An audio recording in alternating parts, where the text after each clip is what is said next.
നമസ്കാരം. ചാനൽ 91 ന്യൂസിലേക്ക് സ്വാഗതം. സഞ്ജു സാംസൺ വീണ്ടും ടീമിന് പുറത്ത്. എന്തൊരു ചതിയാണിത്! ദക്ഷിണേന്ത്യക്കാരോടുള്ള അയിത്തം ഇപ്പോഴും തുടരുകയാണ് ഉത്തരേന്ത്യൻ ലോബി.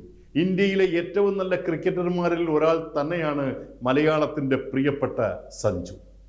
അത് വെടിക്കെട്ട് ബാറ്റിങ്ങിൻ്റെ കാര്യത്തിലായാലും പിഴവില്ലാത്ത വിക്കറ്റ് കീപ്പിങ്ങിൽ ആയാലും എതിർ ടീം ബൗളർമാരുടെ പേടി സ്വപ്നമായി മാറിക്കഴിഞ്ഞു സഞ്ജുവിൻ്റെ ബാറ്റിംഗ് കൊടുങ്കാറ്റ്.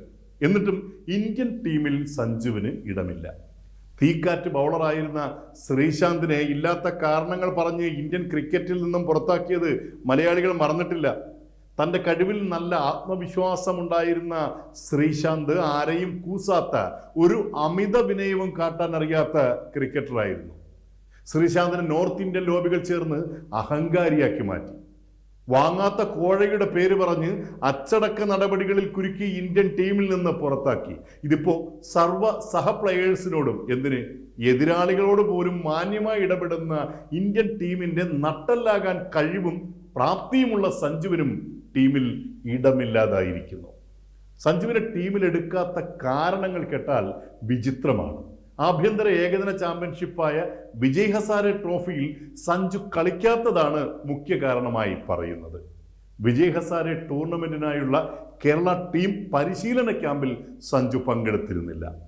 ഇതോടെ സഞ്ജുവിനെ ഒഴിവാക്കി അന്ന് കേരള ടീം പ്രഖ്യാപിക്കുകയും ചെയ്തു.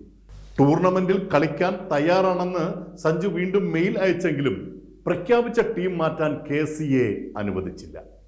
രഞ്ജി ട്രോഫിയിലും കർണാടകയ്ക്ക് എതിരായ മത്സരത്തിന് ശേഷവും ആരോഗ്യപരമായ കാരണങ്ങൾ ചൂണ്ടിക്കാട്ടി സഞ്ജു കേരള ടീമിൽ നിന്നും പിന്മാറിയിരുന്നു.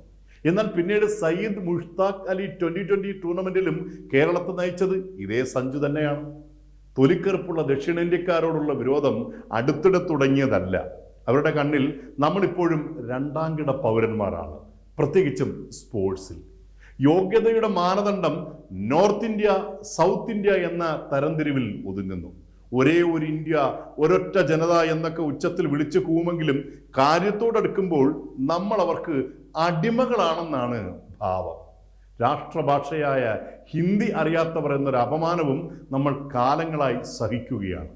സത്യത്തിൽ ഇന്ത്യൻ ക്രിക്കറ്റ് പ്രേമികൾ ഒന്നടങ്കം പ്രതീക്ഷിച്ചിരുന്നതാണ് ഇന്ത്യൻ ടീമിലേക്കുള്ള സഞ്ജു സാംസന്റെ സ്ഥിരപ്രവേശനം.